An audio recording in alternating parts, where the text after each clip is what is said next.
for staying and being with us in this concluding portion of the program.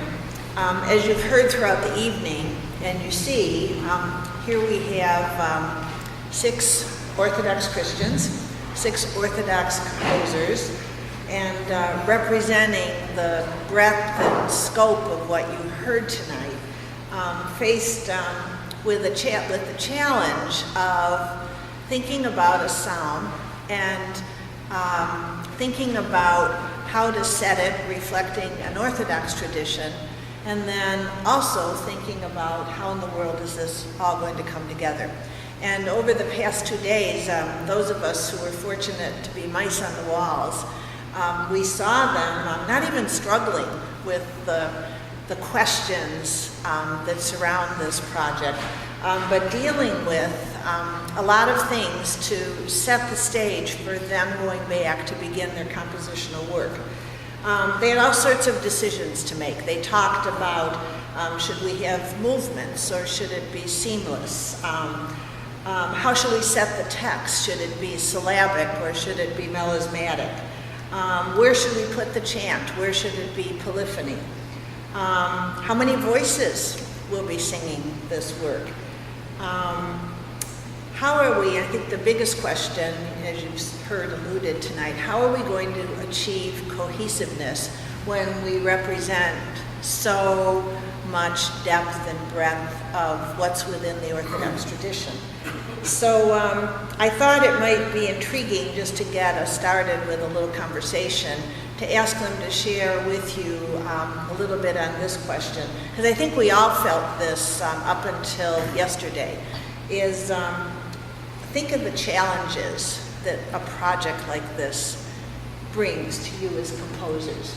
And what were those challenges and what did they mean to you? I thought maybe you could share, those of you who thought about this or worried about this before we started. What did you see as the challenge in this great idea?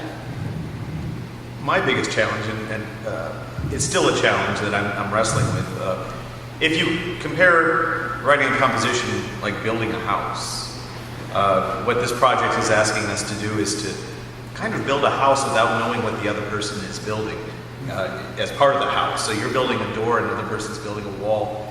So we really have to figure out some very basic things like how many stories is this house going to have, how many rooms, that kind of thing.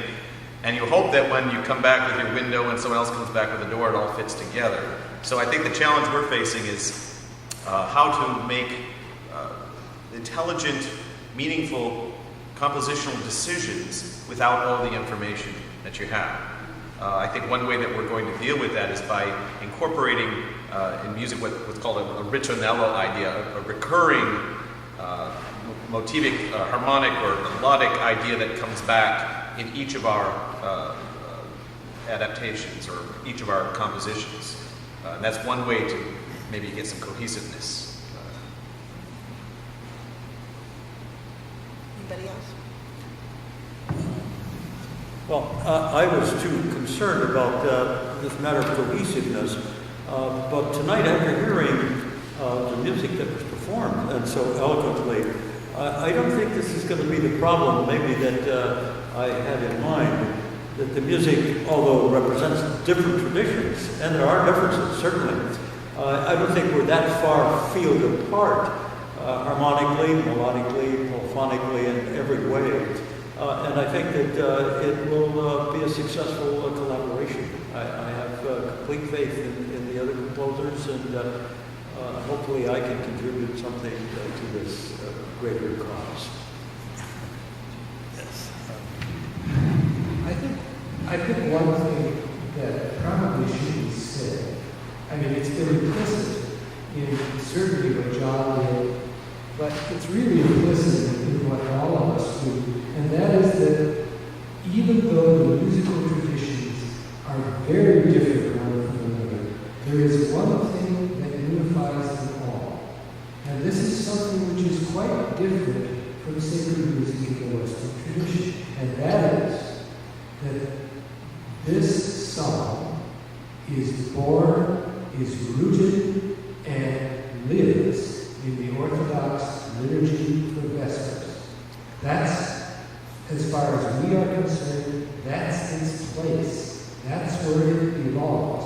And however we view that, and that will be different from person to person, we all have that experience in common. And that is a tremendous unifying factor. I suggest to you that it's true not only of this project, but it's true you all know of the thousands of CDs that are out there of Orthodox music, many by Russian composers, but many by other composers as well. And that is the one thing, that's the common thread that they all have. The music is born from the liturgy. It is rooted in the liturgy. Even something like my pastoral canon, which could never be sung in liturgy. It's much too difficult. And it's much too theatrical. Still, it belongs first and foremost in the liturgy. And that, because we have that common liturgical experience, helps us as a group to come up with an attitude toward this song which transcends the musical differences that in our style. I think you're absolutely right, Richard. You know, speaking from a little mouse on the wall, the meetings yesterday started with all of them talking and grappling. And what happened, at least what I saw happen, is the minute you began thinking of how this hymn is used in Vespers, John showed some of the ancient structures and brought them forward, that all of a sudden it clicked with, you could just literally see the project click in all of their faces that they could do it. Because I'm not sure when they first came, they even were all totally sure.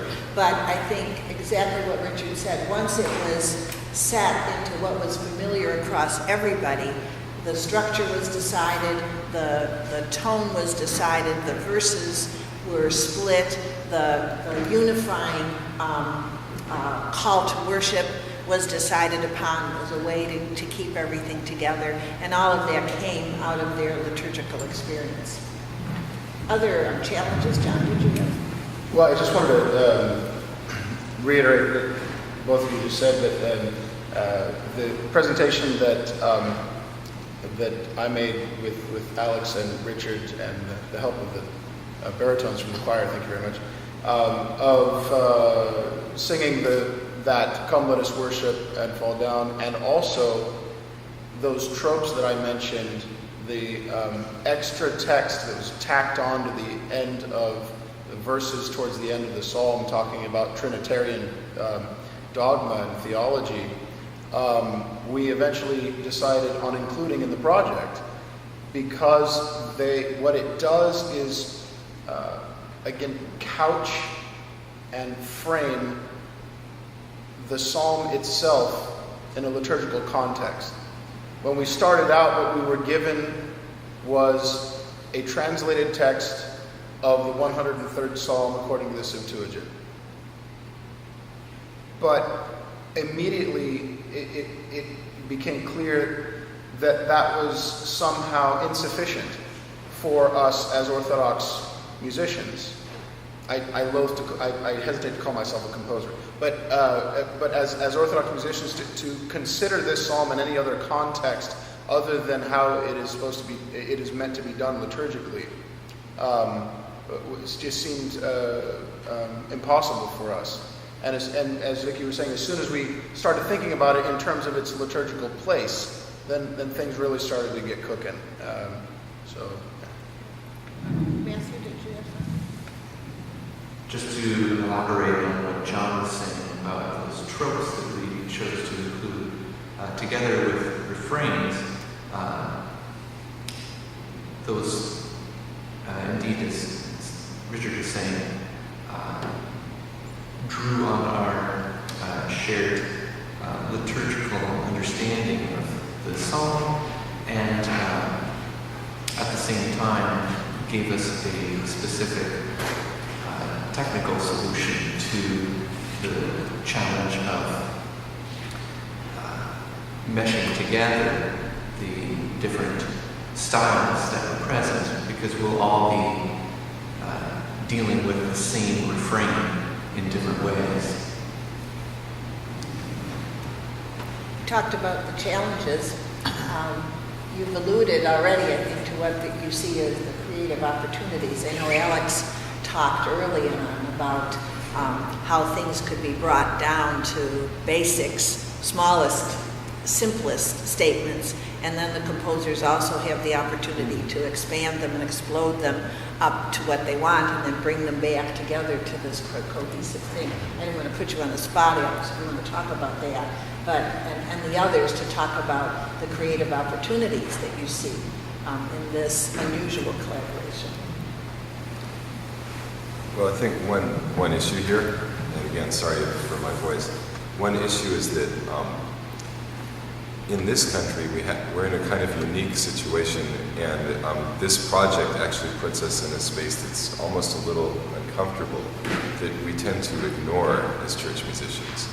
I'm a chanter. I do the music which you heard John and I singing, at least me croaking along. And this is what I do, and it's easy enough for me to just keep doing that in my own church and teach my students, and there we go. But around us are other musical traditions that all exist that come from different places.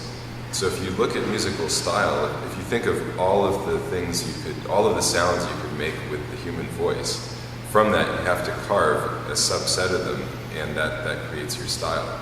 So creating a musical style or maintaining a musical style has to do with also limiting yourself and restricting yourself to a certain set of melodies and even tone with your voice. So you're kind of restricting yourself in these ways. And how do you do this when at the same time you're trying to make a cohesive unit?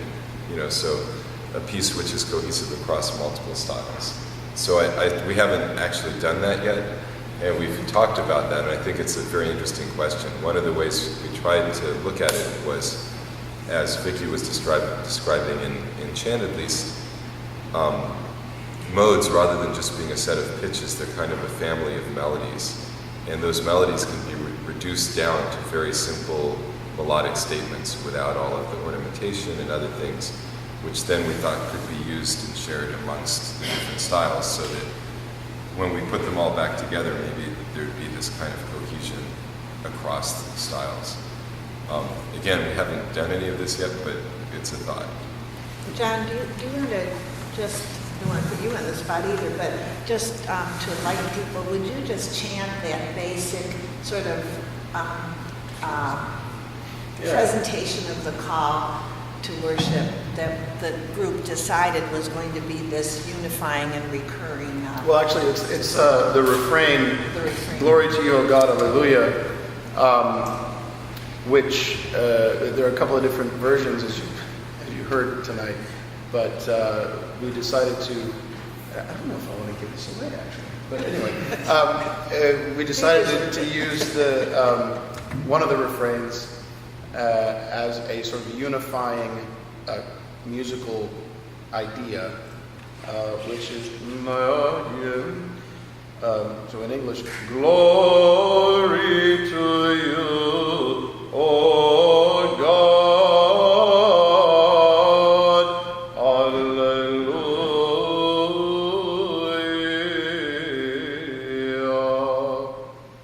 And there are a lot of possibilities, and there's a lot of potential just in those couple of phrases. You can see five minds working up here all of a sudden, really. So we found something, at least, that's going to help to unify the project. Okay, anybody else talk about creative challenges? I mean, creative opportunities.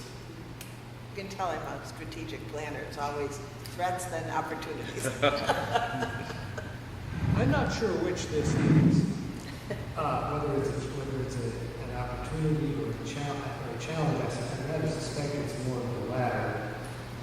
But one of the things that interests me in terms of what our final product is what is going to be the expressive mode of this.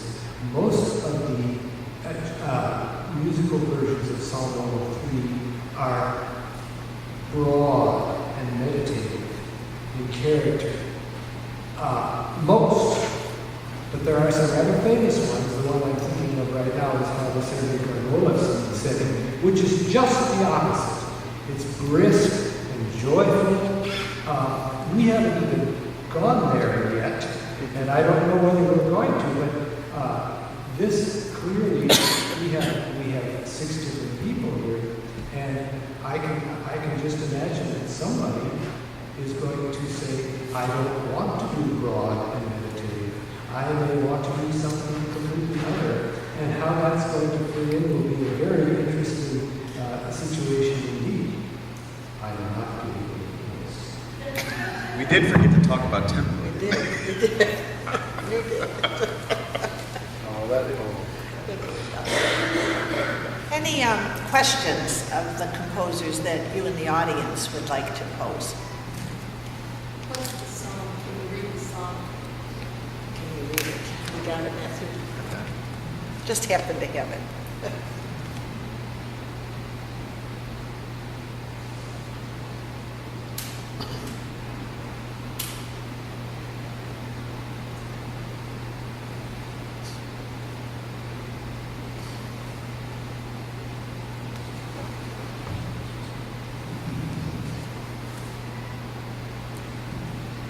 So this is the translation by Father Ephraim Lash.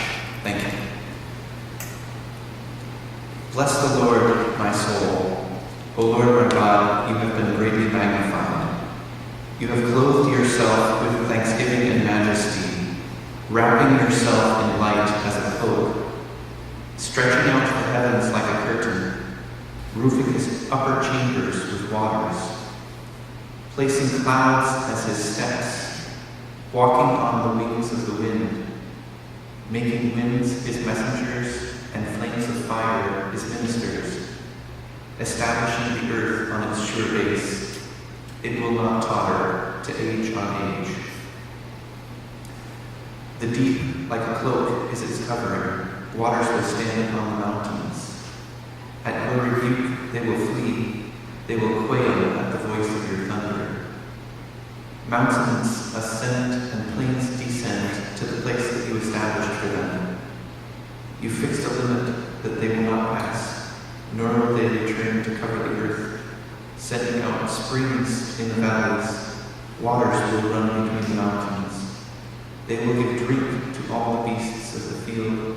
The wild axes will await them to quench their thirst. Beside them, the birds of the air will make their dwelling. From among the rocks they will utter their song. He waters the mountains from his upper chambers.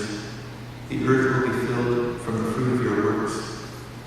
He makes grass spring up for the cattle and green shoots for the service of mankind, to bring bread out of the earth, and wine makes glad the human heart, to make the face cheerful with oil, and bread strengthens the human heart. The trees of the plain will be satisfied, the cedars of Lebanon that you planted. There the sparrows will build their nests, the herons' dwelling is at their head. The high mountains are for the deer, rocks a refuge for the hares. He made the moon to mark the seasons, the sun knew the hour of its setting. You appointed darkness, and it was night, in which all the beasts of the forest will prowl. Young lions roaring to plunder and seek their food from bound. The sun rose, and they were gathered together, and they will lie down in their dens. Man will go out to his labor, and to his laboring until evening. How your works have been magnified, O Lord. With wisdom you have made them all, and the earth has been filled with your creation. There is the sea, great and wide. In it there are creeping things without number, living creatures, small and great. Their ships go to and fro, this dragon which you fashioned to sport in it. All things look to you to give them their food in due season. When you give it them, they will gather it. When you open your hand, all things will be filled with goodness. But when you turn away your face, they will be troubled. You will take away their spirit, and they will perish and return to their dust. You will send forth your spirit, and they will be created, and you will renew the face of the earth. May the glory of the Lord endure to the ages. The Lord will rejoice at his works. He that looks upon the earth and makes it tremble, he that touches the mountains and they smoke. I shall sing to the Lord while I live. I shall chant to my God while I exist. May my meditation be pleasing to him. As for me, I shall rejoice in the Lord. May sinners perish from the earth and the wicked so that they are no more. Bless the Lord, my soul. The sun knew the hour of its setting. You appointed darkness, and it was night. How your works have been magnified, O Lord. With wisdom you have made them all. Glory to the Father, and to the Son, and to the Holy Spirit, both now and forever, and to the ages of ages. Amen. Alleluia, alleluia, alleluia. Glory to you, O God. Alleluia, alleluia, alleluia. Glory to you, O God. Alleluia, alleluia, alleluia. Glory to you, O God. So that's what's in store. Should be mentioned, of course, that the refrain will be inserted at certain points here, so that you have to realize that the psalm that you read will be divided up amongst the 6 composers here that are represented at the table. You know, for the St. John Society, I think the verse that we've been talking about a lot, because it started with Richard and Hal Sabag, the president of the society, when they got into a conversation, believe it or not, about the Higgs boson, and that moved on into the connections between science and faith. And I believe it was Richard that, Hal said, I wonder if there's something we could express musically to discuss these issues. And then Richard thought of this psalm, and we've always looked at that verse, Lord, how manifold are thy works, with wisdom you have made them all. And I think one of you mentioned how, through this composition, you'll probably see, if you start here, somebody was talking about the Google picture of the people on the beach. And Matthew, yeah. And then how it expands bigger and bigger and bigger and further away until you see the whole universe. Remember that? And then it comes back down, goes back to the people on the beach, and then goes down and down to atoms and cells and the Higgs boson, so that's sort of been an undercurrent to this process too. And I think for the St. John Society it was, could we do something with this? And that led to the invitation of these composers to accept the challenge. And I must say to the 6 of you, we are just thrilled with what you did these 2 days.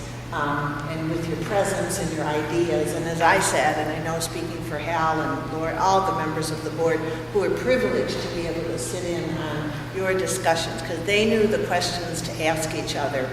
And they came to decisions, maybe except for Temple, but that the house that the house they're going to build is going to be beautiful. Are there any other questions before we close? Is that one in the back? I'm hearing a... Is that a question? No. Okay. One last word, if I may. I hope you enjoyed tonight, because for Bloomington and maybe in other places, this was a very rare occasion. But it also exemplifies another aim of the St. John of Damascus Society, and that's to bring Orthodox music in all its traditions and all its beauty that you heard tonight to the larger non-Orthodox community. And we hope that in the future we'll be doing more of this certainly with the completion of Psalm 103. But to make the general public aware of the beauty in Orthodox music, the underlying liturgical significance, and the ancient history of Orthodox music. So when you hear about the St. John of Damascus Society and you wonder what it is, that's what it is, to reveal the Orthodox faith through its sacred music. Thank you so much.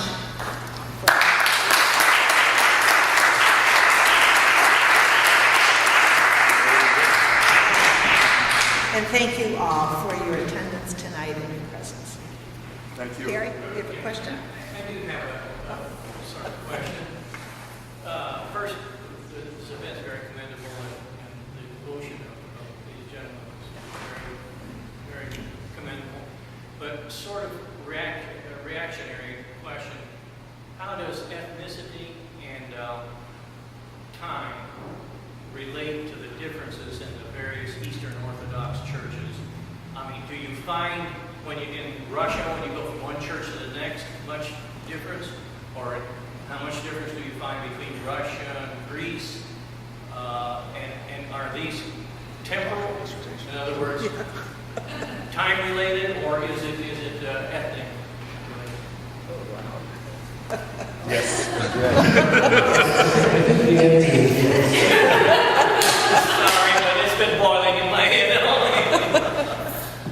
I think there are differences, but I think there are aesthetic differences. But I think we're coming at the same topic, and I think Richard said it best: is that we're coming from a similar source of why we're doing this, and it manifests itself stylistically in different ways. But we understand our musics from that central source. No, I understand that, and Yeah. I think that's wonderful, the coordination of the diversity. Actually, what my question is, in these churches, you know, as I understand, I'm not a regular attendee, but I was born Greek Orthodox, and I'm Greek Orthodox by volition. But as I understand it, the liturgy is a very rigid factor, and the chanting is very, is rather rigid. And I was wondering the differences that you find, and since all of you gentlemen are studying the various ones, and your whole purpose is to bring this together, is the difference more temporal? In other words, as you go back in time, is that the biggest factor for the diversity of the various churches? Or is it ethnic?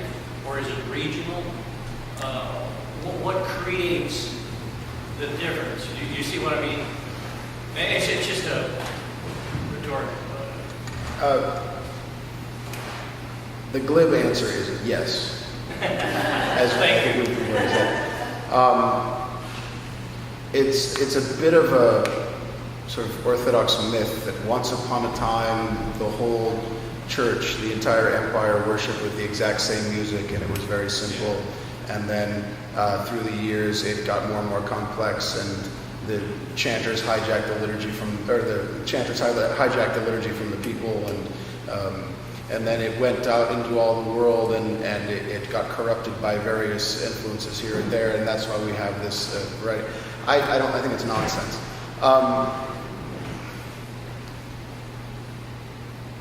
We have to remember that these musics developed in a time with in the earliest of these musics with no printing press, no internet, no news media, no sound recordings. Think about the last one for a second. And this is a very new phenomenon. 100 years ago, really, let's say 120 years ago, there was no such thing as a sound recording. So in order for there to be music, there had to be musicians. So when you're dealing with that world, and a music comes to a community, wherever it happens to be, it will develop on its own there. I think what's so remarkable about the various traditions from which we come is not so much the differences, because they're clearly very, very different aesthetically, texturally, sonically. They use different scales, different techniques, etc. But what is remarkable is that which unites it. That for whatever reason,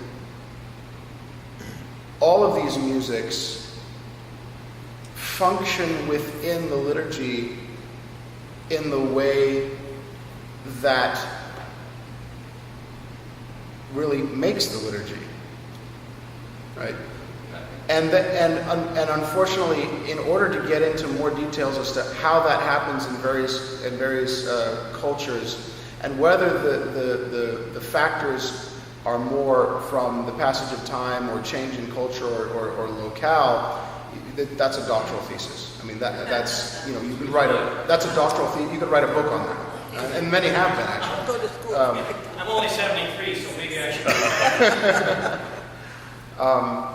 That's basic. If I could add just one thing on that, and I think it's a fundamental difference that we see in the Orthodox versus the Western tradition in the Roman Catholic Church, is that whereas the Roman Catholic Church, there were many periods where they tried to unify what was happening, all these chant traditions to a single tradition. The Orthodox Church has, over the past many centuries, have encouraged creativity. And in many cases, and I speak from the Russian tradition, although you can probably go back to Constantinople, 6th century, and find all these different cosmopolitan kinds of influences. But in the Russian tradition, these things were absorbed from the people's music into the church, not right away. In some cases it was quickly, but in other cases it was over generations. So it wasn't discouraged as we might think. No, I appreciate and understand all that. I think what I was thinking was, is it the progress of time that creates it, or is the difference in the ethnicity of the various churches that you find? Alex, If I could, if I may, I would just say, I mean, obviously it's kind of a difficult question to answer, because we have different traditions that came to Orthodoxy at different times that developed over time on their own. But I wanted to point out, kind of echoing what Kurt was saying, first of all, that unlike a lot of religious traditions, Orthodoxy doesn't have, for example, a sacred language. We don't have a sacred language. We don't say, oh, you have to do everything in Latin, or as it is with Islam, you have to do everything in Arabic. We actually intentionally take on a language which everyone understands. And language naturally includes things other than simply the words you're speaking. It's a whole way of communicating. So naturally, whatever way that people communicate is going to find its way into the music and into other aspects of the church. And over time, they might develop in divergent ways. But again, what, for example, John and I were doing tonight, I mean, this is music as it's sung now. I mean, except for the first example, but I mean, this is what you'd hear now if you came and heard one of us in church, you know. So I don't want to give the impression that there's sort of a temporal layering, and you have the very old chants, and then you have newer music here or there. These are all the traditions we represent are coexistent now. Okay. If I may add one more thing, I think the idea that the Orthodox liturgy is fixed and rigid is a misnomer as well. There's a rather excellent short book by Hugh White called The Orthodox Liturgy, and he traces the historical development of it. It did start out to be rather simple, and it grew. It appears that process as ossified, but I think that's an appearance rather than a reality. I think that as Orthodoxy moves into new places and converts people like me, it will change again. We don't know what the changes will be. We don't know how. We don't know whether they're going to be very rapid. My guess is that they won't be, because the Orthodox tend to be very conservative about changing things. They want to make sure that it really is a proper change before they adopt it. But these changes do happen, and I think they continue to happen. Okay. All right, with that, thank you again, and have a good evening.